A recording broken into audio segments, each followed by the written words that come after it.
Y le damos gracias al Señor porque hoy es un día, como decía el hermano que estaba haciendo la presentación, hoy es un día de celebración porque se conmemora, entre otras, de forma especial en este día, la resurrección de nuestro Señor Jesucristo. Y la resurrección de Jesús, el Mesías, nuestro Señor, es el fundamento de nuestra fe. Porque si Jesucristo no fuese resucitado, dice la Escritura, en vana fuese nuestra fe.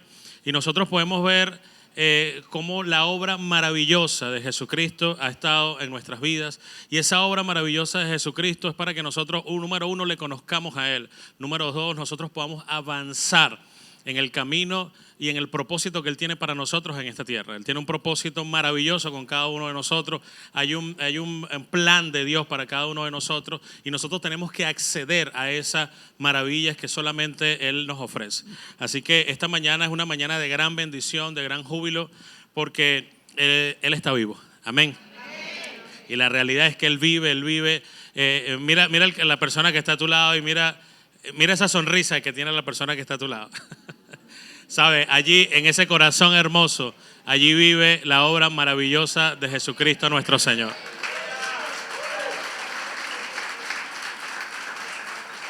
Dios es bueno. Y sabe, en este tiempo hemos también trabajado para que esa obra del Señor sea manifiesta, esa obra del Señor sea expansiva sobre otros también. Nosotros en Valencia, nosotros acabamos de terminar algo que llamamos el mes de la conquista, y estuvimos trabajando lo que es Misión Amigo, estuvimos trabajando con las tomas de territorio, y realmente fueron momentos bien agradables porque hubo un despertar en la iglesia inusual, hubo un despertar hermoso, hubo un despertar donde nosotros vimos cosas que empezaron a suceder en los territorios, gente que iba y caminaba y oraba todos los días, las vueltas de Jericó. Y empezaron a pasar reportes. Oye, pastor, están pasando cosas tremendas. En los lugares donde no había agua empezó a llegar el agua. En los lugares donde no había electricidad empezaron a meter electricidad. Empezaron a limpiar las canchas, los sectores, a barrer, a pintar. Y uno dice, wow, Señor, qué hermosa es tu obra y qué hermoso es cuando nosotros decidimos avanzar, pisar firme y avanzar en el territorio que Dios nos colocó. Por eso es que yo sé que aquí hay líderes, mentores, coordinadores, gente de reino, gente que Dios ha colocado en un lugar para algo específico, y Dios les colocó en un lugar no solamente para que seas partícipe de algo, sino para que seas protagonista de algo. Dios te puso en un lugar para que realmente en ese lugar tú tengas un sentido de pertenencia de ese sitio donde tú estás, porque ese sitio donde tú estás allí no como una persona cualquiera, sino que estás como un embajador del reino. Estás allí como una persona que Dios colocó en ese lugar, y tenemos que empezar a caminar en esos lugares realmente con el carácter que Dios nos llamó a caminar en esos territorios. Hay muchas cosas que conquistar, muchos lugares que conquistar, muchas familias que conquistar, muchos matrimonios, muchos jóvenes que necesitan que el evangelio de Jesucristo impregne sus vidas, sus corazones, y sean transformados. Y a Dios le plació escogerte a ti. Mira la belleza de esto. Dios te escoge a ti para que a través de ti muchos sean transformados y muchos sean cambiados. Necesitamos entender el propósito que tenemos en nuestra vida. El propósito nuestro no es simplemente congregarnos miércoles y domingos, levantar las manos. No, el propósito de nosotros es ser realmente efectivos en todos los días de nuestra vida, en el servicio a Dios. Ese servicio que nos lleva a nosotros a ser activos, a ser realmente trascendentes en lo que hacemos. Amén. Entonces, yo sé que esta es una iglesia restiada con el Señor, una iglesia llena del amor del Señor, una iglesia muy preparada, porque si algo sé es que en esta congregación ustedes tienen 2 caballos, o sea, 2 caballos, un caballo y una yegua. O sea, ustedes tienen, lo digo en el argot peloteril, y lo que le gusta el béisbol saben a lo que me refiero. Cuando uno habla de un caballo, uno habla de un cuarto bate. Ustedes tienen 2 cuartos bates acá. Tienen al pastor Larry y a la pastora Yari, que son gente que ama a Dios, que estudia, que se prepara, que se instruye. Y qué maravilloso es cuando tú estás en una casa donde tú eres instruido, una casa donde tú te estás preparando, una casa donde te envían a conquistar, pero no sin herramientas. Porque acá hay discipulados donde preparan a la gente. Y yo sé que la preparación que tienen ustedes es una preparación, honestamente, ustedes son privilegiados. Se los digo de todo corazón. A mí me gustaría estar en esos discipulados con la pastora Yari, con el pastor Larry, porque sé que son gente que ha invertido su vida en prepararse, en estudiar, en capacitarse. Entendieron que tienen que ser dignos del llamado que Dios les hizo y se han preparado para eso, para que tú tengas lo mejor de lo mejor, la mejor preparación, la mejor instrucción y tú puedas cumplir ese propósito que Dios ha determinado para ti. Hay familias que van a ser transformadas, hay sectores que van a ser transformados, naciones o lugares que quién sabe dónde Dios te va a llevar, porque aquí ha pasado un fenómeno hermoso y nosotros vemos que en Houston está esta visión expandida de esta casa. Lo vemos en Madrid, lo vemos en el Chaparro de Guanta, lo vemos en Guanta, lo vemos en el Boyacá.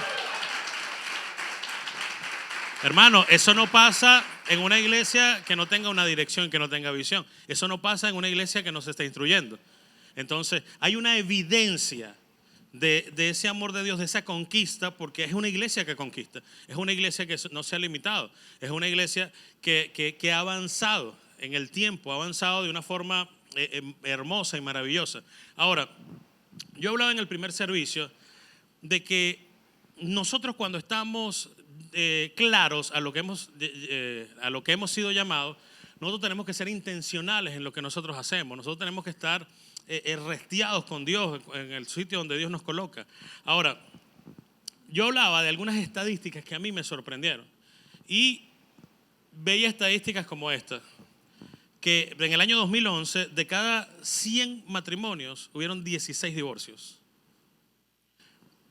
De cada 100 matrimonios, 16 divorcios. Año 2015, hubieron 20 divorcios por cada 100 matrimonios. Año 2019, 32 divorcios por cada 100 matrimonios. En el año 2021, 33 divorcios por cada 100 matrimonios. Esos son números horrorosos, porque estamos hablando que más del 30% de los que oficialmente se juntan se separan. Imagínate los que se separaron ya, pero no se han divorciado, que son bastantes. Imagínate cómo la institución del matrimonio está siendo tan afectada, tan golpeada, y muchas veces nosotros no estamos dándonos cuenta de la influencia tan fuerte o los golpes tan fuertes que están recibiendo el matrimonio. Y nosotros necesitamos hacer algo. Nosotros necesitamos restiarnos con Dios, necesitamos levantarnos, prepararnos, capacitarnos, instruirnos, entender que en el sector donde tú estás hay muchos matrimonios que necesitan de ti, de lo que Dios ha puesto en ti. ¿Por qué me impresionan estos números? Porque yo era parte de esas estadísticas hace 18 años. Y hace 18 años yo buscaba la manera de dejar el pelero a esta mujer y no verle la cara más nunca, porque yo no la quería ver. Yo había perdido el amor por ella. Ella dormía para allá, yo dormía para acá. Yo no quería nada con ella. ¿Y qué pasó? Yo recuerdo que cuando fui a mi primer retiro, marzo del año 2006, en la Pureña, cuando fui a mi primer retiro allí, el hermano Johnny Martínez estaba ministrando una enseñanza que se llama El rol del hombre. Y cuando el hermano Johnny Martínez estaba ministrando, él hizo un llamado a todos los hombres que habían perdido el amor por su esposa. Este negrito fue el primero que pasó. Y yo hice así, yo era el único que estaba ahí. Pero pasé valientemente y recuerdo que ese día le dije: Señor, yo necesito que tú me pongas nuevamente amor por mi esposa. Y los que nos conocen saben cuánto yo amo a esta mujer, saben cuánto yo honro a esta mujer. ¿Sabes por qué? Porque un día yo la había perdido a causa de mis inmadureces, a causa de la dureza de mi corazón, a causa de tantas cosas. Y ahora que Dios me la devolvió hace 18 años así, ahora la veo cada día más hermosa, la veo cada día más preciosa. Tengo que disfrutarla, tengo que amarla, tengo que respetarla.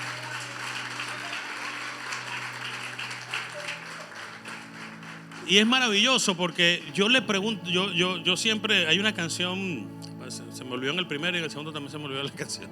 Una canción que dice, creo que es Cristo yo te amo. Dice: ¿dónde estaría yo si no me hubieras encontrado? Y no sé dónde estuviera si yo a ti no te... Yo canto esa canción y a mí me quebranta mucho. ¿Sabes por qué? Porque yo digo: Dios mío, ¿dónde estaría yo?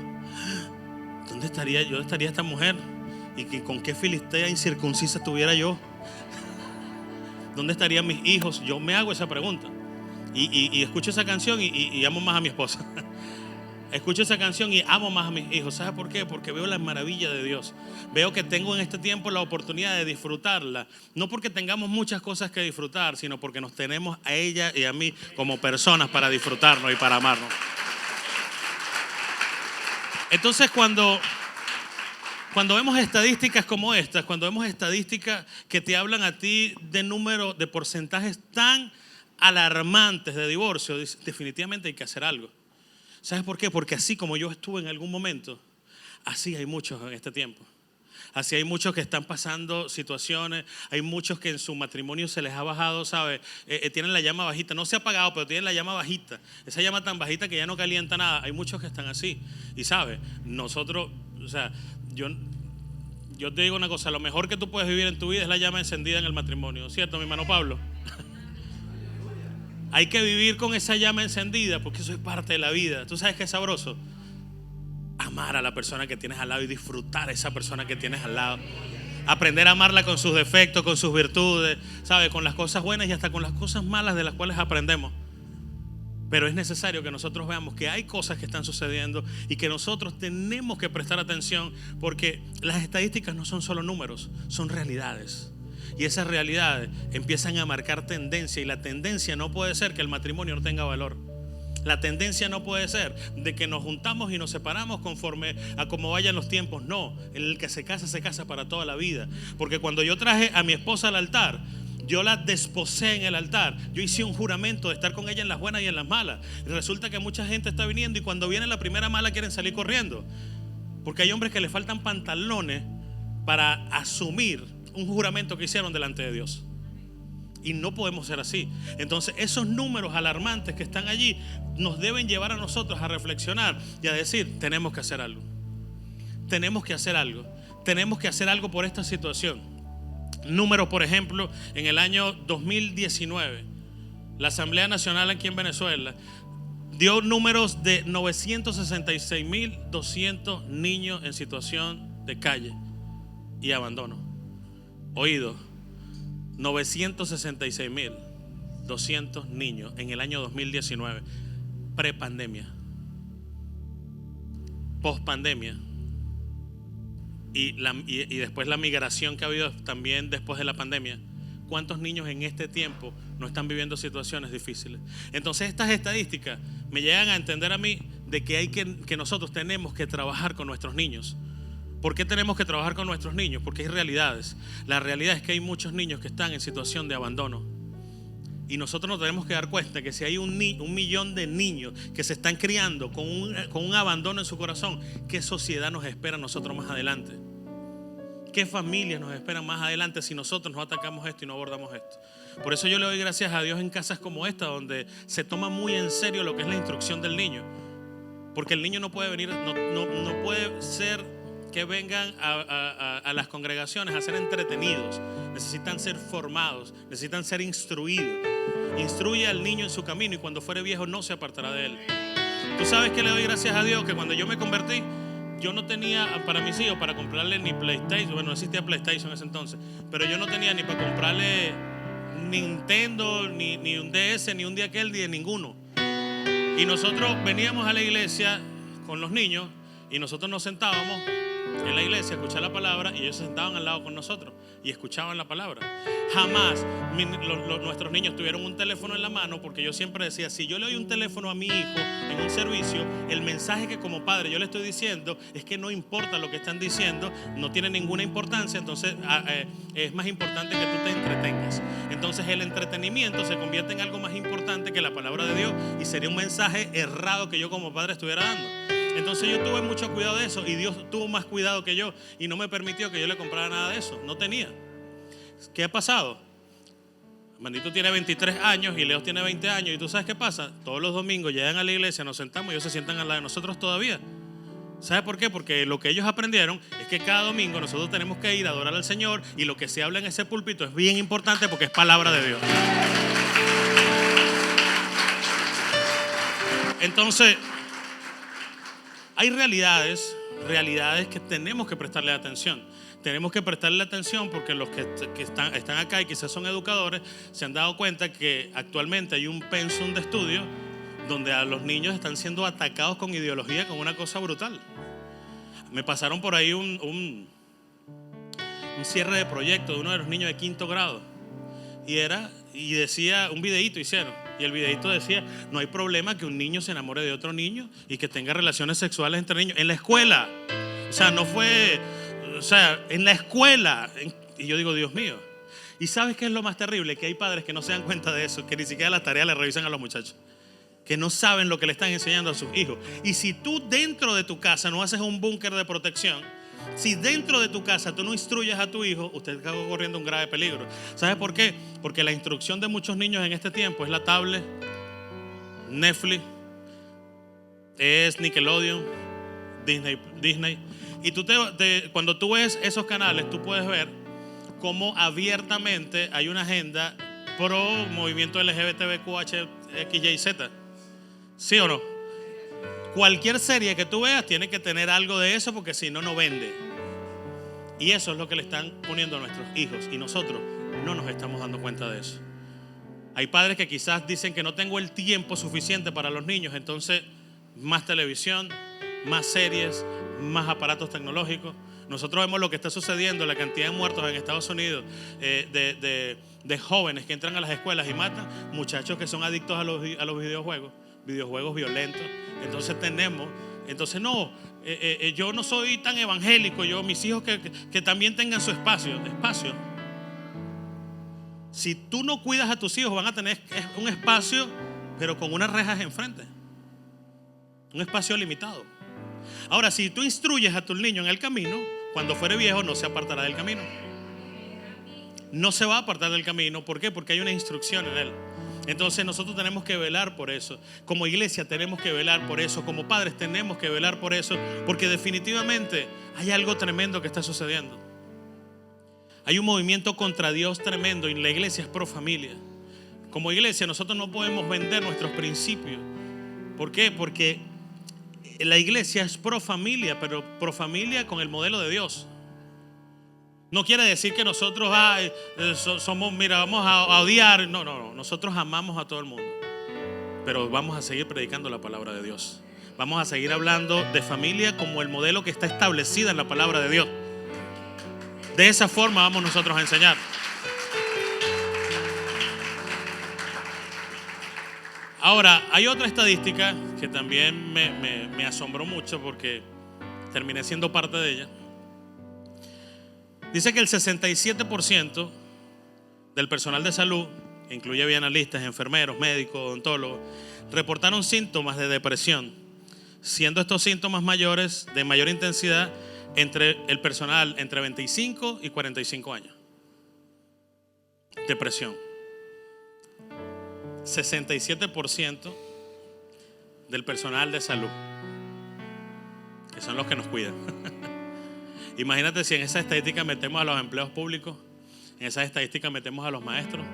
Quizás ese nivel de ansiedad, de depresión, de crisis, de ataques de pánico puedan subir quizás mucho. Hay una pandemia silenciosa que es la de la depresión. Hay gente que está, medicada constantemente para poder dormir. Hay gente que realmente en este tiempo está viviendo cosas tremendas. Y les decía que me pasó hace ya año y medio aproximadamente. Empecé a tener crisis de ansiedad. Empezó a faltarme el sueño, un día, 2 días, 3 días. Recuerdo que un día me tocaba un retiro, ministrar un retiro, y llegué un retiro el día viernes. Llegué al retiro, ministramos en el retiro el día viernes, llegó el sábado todo el día, no dormí el viernes, no dormí el sábado, llegó el sábado en la noche, el domingo, yo me acuerdo que el domingo ministré liberación con 3 días sin dormir, el que necesitaba liberación era yo. Terminó el domingo, llegó el lunes y yo no dormía desde el viernes en la mañana que me levanté, y llegó el lunes, yo sentía que literalmente que me iba a volver loco, hasta el lunes a las 11 de la noche, que la doctora me dio unas pastillas y yo pude dormir, como hasta las 4 de la mañana dormí. Y empezó un proceso en mi vida, proceso de ansiedad. Yo sentía un ahogo, una asfixia. Los que han pasado por crisis de ansiedad saben a lo que me refiero. Es un ahogo, un desespero, el ruido. Me era complicado inclusive estar en la iglesia, porque cuando empezaba la adoración y la música, empezaba yo a sentirme perturbado. Y poco a poco se fue acrecentando eso. Yo no tenía problemas con mi esposa, no tenía problemas económicos, no tenía problemas personales de ningún tipo. Los únicos problemas que quizás yo tenía en ese momento eran los problemas que como pastor nosotros siempre vamos a tener de otras personas que tenemos que recibir. Por eso es que yo siempre digo que todo el mundo quiere ser pastor hasta que le toca estar al frente. Cuando le toca estar al frente, Dios mío querido. ¿Por qué? Porque no solamente mis problemas personales, porque si tú tienes problemas, imagínate los pastores que tienen que lidiar con los problemas de una congregación. Consejerías, atendiendo gente. Nosotros muchas veces oramos tanto tiempo orando por la gente que no oramos por nosotros mismos. Entonces empieza la salud, ¿sabe? A afectar. Y la salud mental hay que prestarle atención. El hecho de que nosotros vengamos a la iglesia no quiere decir que nosotros no le debamos prestar atención a la salud mental. A la gente le hablan de psicólogo, le hablan de psiquiatra, y mucha gente dice: yo no estoy loco. Y no se trata de locura, se trata de salud mental, y la salud mental hay que prestarle atención. Yo no tenía problemas de otros índoles, sino problemas externos, pero me empezaron a afectar. Y me empezaron a afectar y empecé a vivir situaciones bastante delicadas, bastante fuertes. Yo recuerdo un día que me senté en la cama y empecé a golpearme la cabeza. Y yo decía: ¿qué es esto? Y me golpeaba la cabeza. Yo quiero descansar, decía yo. Y mi esposa me decía: cálmate. Mira, no hay nada más terrible a una persona que tiene una crisis de ansiedad que le digan que se calme. ¿A cuántos les ha pasado eso? ¿Cuántos me entienden de lo que están acá? Cálmate, lo que quieres es matar gente, o lo que quieres. Bueno, en ese momento. Y es tremendo, porque me tocó depender de medicamentos. Empecé con unos medicamentos y dormía, y me duplicaron la dosis y dormía, y después dejaba de dormir, me triplicaron la dosis de la primera y me cambiaron a otro medicamento.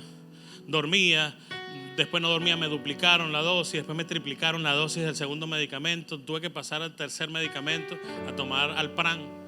Y cuando tomaba Alpran, el primer día dormí 8 horas, después a los 2 días empecé a dejar de dormir, me duplicaron el tratamiento. Yo me tomaba 2 Alpran y dormía 4 horas. Yo me estaba muriendo. Y me vine a Puerto La Cruz, llamé a mi apóstol y le dije: apóstol, siento que me voy a morir, le dije. Estoy desesperado. Yo no podía montarme en un carro, porque yo me montaba en un carro y me quería lanzar el carro, porque yo tenía una desesperación tremenda. Y yo decía: Dios mío, yo no ando en pecado.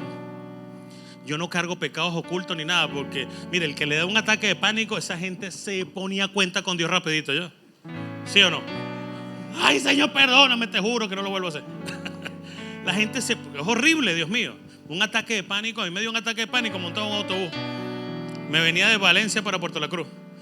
Los que conocen Valencia, me monté en el terminal del Big Globe, y cuando llegué al peaje de Guacara, que es el primer peaje, que es como decirte como de aquí a Plaza Mayor, me bajé, me tiré el autobús, agarré el chofer por el cuello: párate, y me lancé del autobús.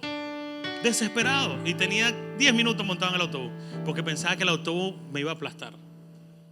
Y después me tocó venirme a Puerto La Cruz poquito a poco, pausado, hasta Caracas, a Guarena, y así. Y me paraba en cada lado, me paraba hasta que pude llegar a Puerto La Cruz.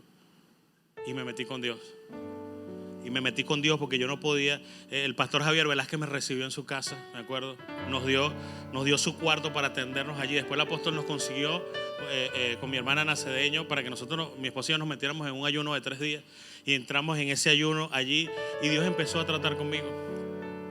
Y una de las cosas principales que Dios trató conmigo en ese tiempo es que yo, aún siendo un hombre de Dios, había descuidado la parte más importante que nosotros jamás podemos descuidar. Yo había confundido lo que es meditación con oración. Y yo me sentaba en el mueble y yo decía: wow, Señor, Qué bendición lo que está pasando en la iglesia.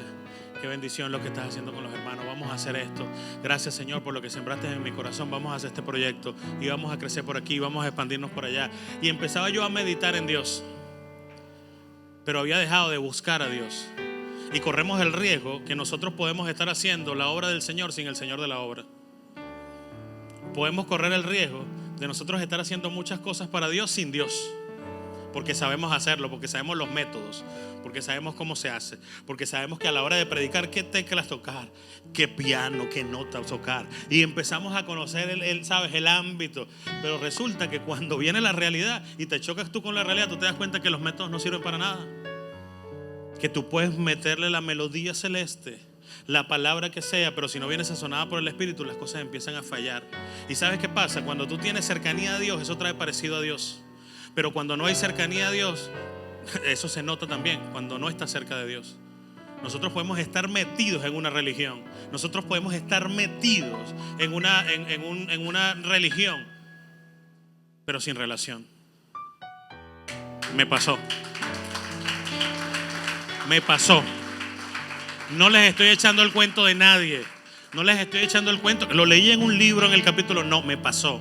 Lo viví, lo experimenté. ¿Y sabes qué? La iglesia creciendo. ¿Sabes qué? La gente, los líderes multiplicando.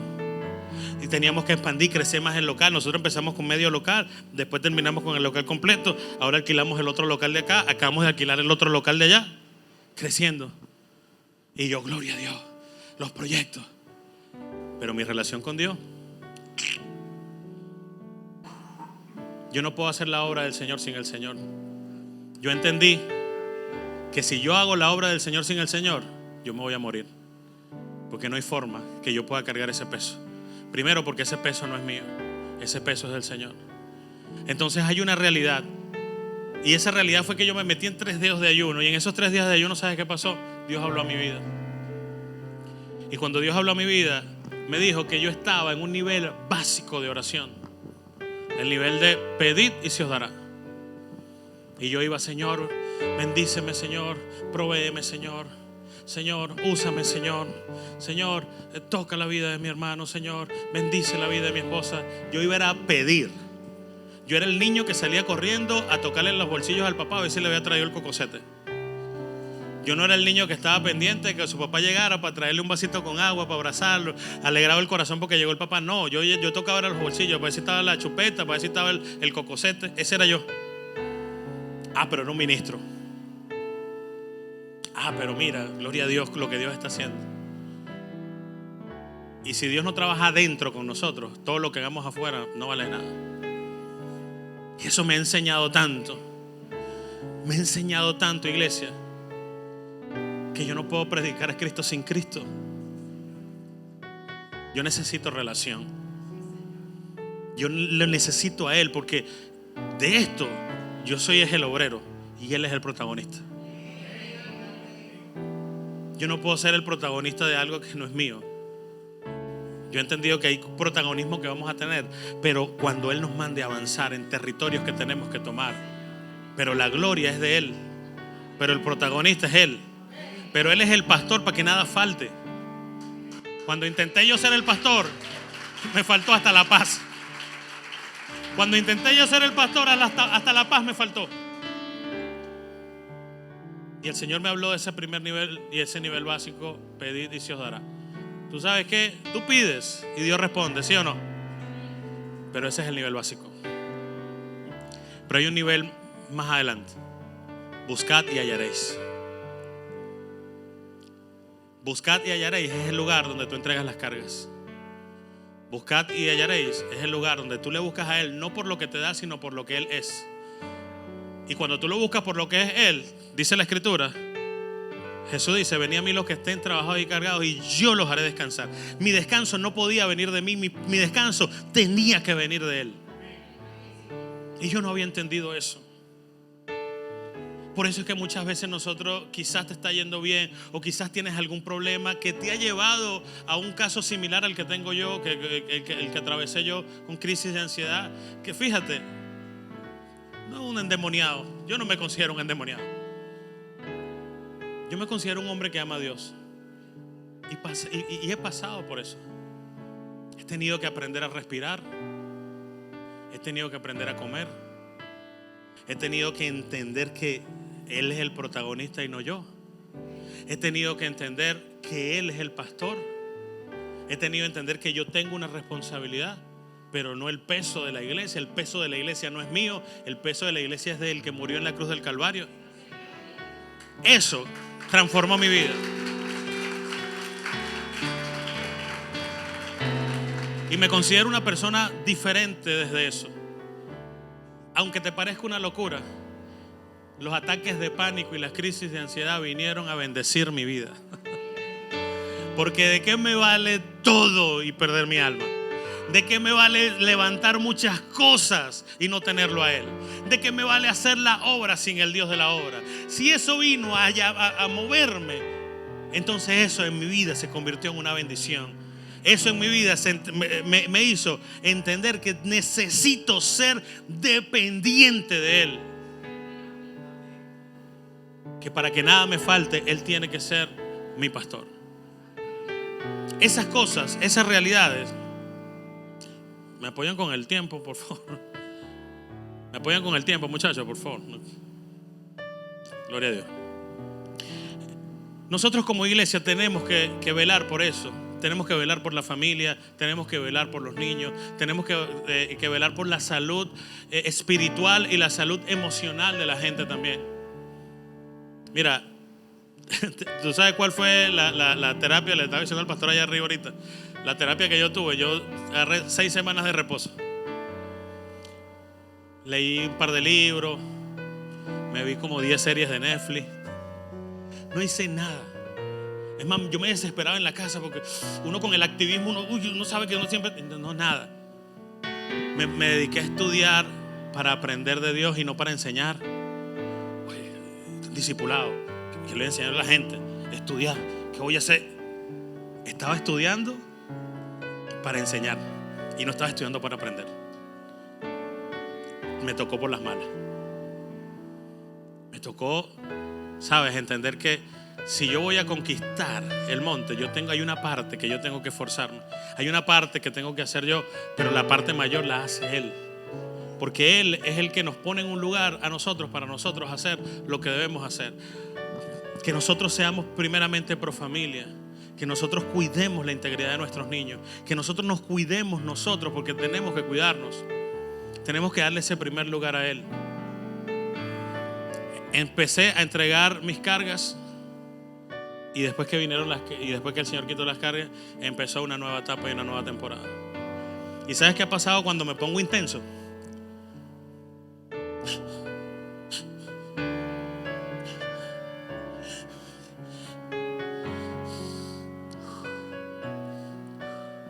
No es tuya, es la carga de Él. Cálmate, deja la intensidad. Me paro y hago las cosas. Y cada vez que pasan eso, viene un toquecito. Y yo digo, wow, Señor, ¿qué es esto? El aguijón en la carne. Pero el aguijón en la carne ha servido. ¿Sabes para qué? Para cuando me quiero desbocar otra vez, calmadito te ve más bonito. Cálmate. A veces nosotros queremos hacer todo. A veces nosotros queremos ser los protagonistas. Pero bendito sea el protagonista que murió en la cruz del Calvario. Bendito aquel que dio su sangre por nosotros. Bendito aquel que nos escatimó hasta la última gota de sangre para redimirme, para rescatarme, para salvarme. Yo no sé cuál es el proceso que tú estás viviendo en este tiempo. Yo no sé cuál es el proceso que te lleva a ti a estar luchando con lo que tú estés luchando. No lo sé. Pero lo que yo sí sé es que Dios es real. Lo que sí sé yo es que Dios cambia y transforma. Y perdónenme los pastores, porque quizás no voy a predicar igual que en el primer servicio, pero siento de parte de Dios continuar hablando de esto. Porque como yo cerré el primer servicio hablando un poquito de ese testimonio cuando yo llegué al Señor. Y ese testimonio cuando yo llegué al Señor, yo llegué quebrado en todas las áreas de mi vida. Con un matrimonio quebrado, en mi corazón vacío, Yo no podía darle amor a mis hijos porque, o sea, ¿cómo tú das algo que no tienes? Yo no tenía amor. Mi esposa es testigo que la primera vez que yo le dije te amo, lo tuve que escribir, le lancé un papelito y me fui. Porque yo no podía decirle te amo, porque es que no era una palabra que fuera común en mí. Ella todavía guarda ese papelito por ahí. Cuando yo le dije te amo por primera vez, que lo tuve que escribir. Cuando vinimos al matrimonio, ¿sabe qué pasó? Todas las carencias, las heridas y todo lo que yo traía, mis rechazos y todo lo que yo traía de mi vida, lo deposité en mi familia. Mi familia se convirtió en un pequeño infierno de peleas, de contiendas, hasta que Jesús llegó.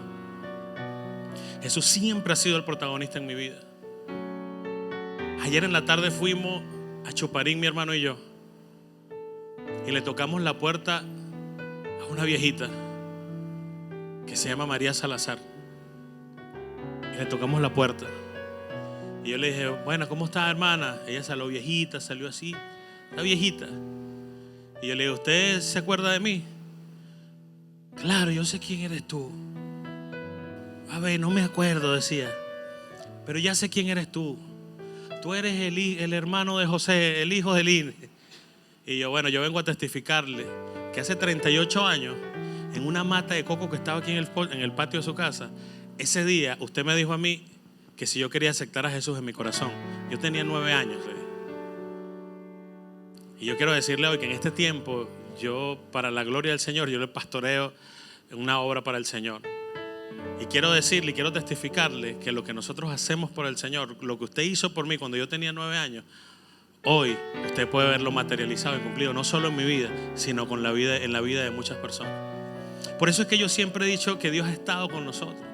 Desde los 9 años yo hice la oración de fe y a los 29 años me convertí al Señor. Duraron 20 años dando trancazos, 20 años buscándole dirección en la vida, hasta que el Señor llegó y me transformó. Pero cuando el Señor llegó y me transformó, no fue así de sencillo. Fue en medio del caos, fue en medio del desamor, fue en medio de tantas cosas que nos hacían tanto daño. Yo recuerdo que mi esposa estaba cansada de mí y yo estaba cansado de ella. Y mis pensamientos, el enemigo hablaba a mi mente y lo único que me decía era, tú no sirves, mátate, mátate. A ti no te quiere tu mamá, a ti no te quiere tu papá, a ti no te quieren tus hermanos, mátate. Y aquí en el edificio Yaracuy, en Residencias Paseo Colón, en el piso 11 vivíamos nosotros. En un apartamento que tenía ventanas panorámicas pero no tenía rejas. Y una madrugada me paré yo en la ventana y el enemigo me decía, mátate porque tú no sirves para nada, tú no sirves. Y yo por un momento me vi lanzándome por la ventana. Me aterré, me volteé, me tiré al piso y levanté la cara y me vi ahorcado en la sala. Era una película de terror. Me vi ahorcado en la sala y salí corriendo, agarré una Biblia que mi hermano le había regalado a mi esposa y me encerré en el baño. Me arrodillé y puse la Biblia sobre la tapa y le dije, Señor, si en verdad tú existes, cámbiame la vida. Y abrí la Biblia y se abrió en Mateo capítulo 11 versículo 28. Venid a mí todos los que estén trabajados y cargados y yo los haré descansar.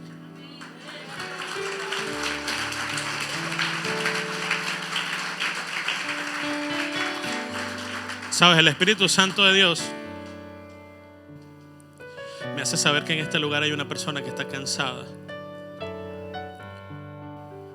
Que hay una persona que está cansada de la situación que está viviendo. Y el Señor acaba de parar mi mensaje, que yo iba a hablar de Jonatán y del escudero y de la cosa, porque hay una persona acá que está cansada. Hay una persona acá que Satanás ha hablado a su mente y ha querido detener su ministerio, ha querido detener su vida, ha querido traer frustración a su vida, a su corazón, ha querido traer frustración a su familia.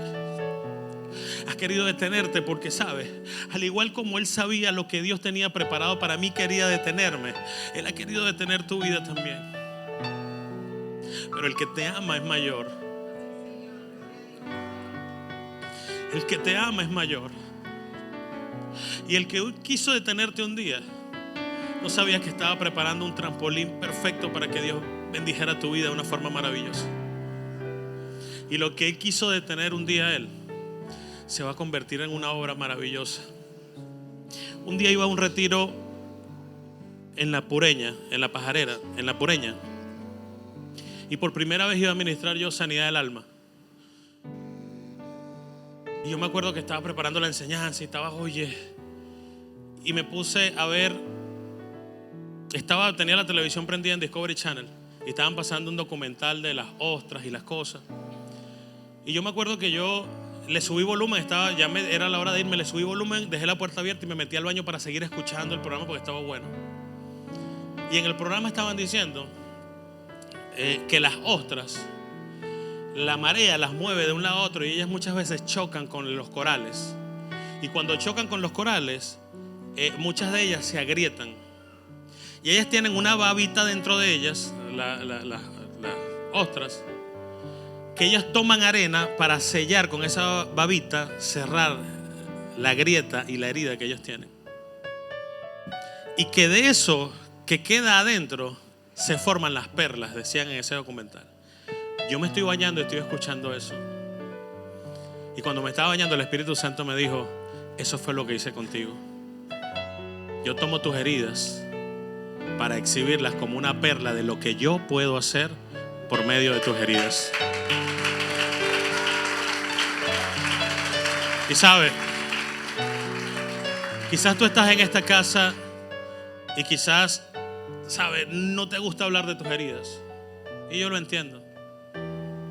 Pero Jesucristo, cuando resucitó y se presentó frente a los discípulos, lo primero que hizo fue mostrar sus heridas. Jesús jamás escondió las heridas. Él las mostró. Porque cuando Jesús muestra las heridas, te dice que no importa lo que hayas pasado, esas heridas van a ser protagonistas de lo que yo voy a hacer contigo. Esas heridas van a ser protagonistas de lo que yo tengo preparado para ti. Y simplemente fueron una excusa para que el propósito que tú tienes en esta tierra se cumpliese. Hay personas que están en este lugar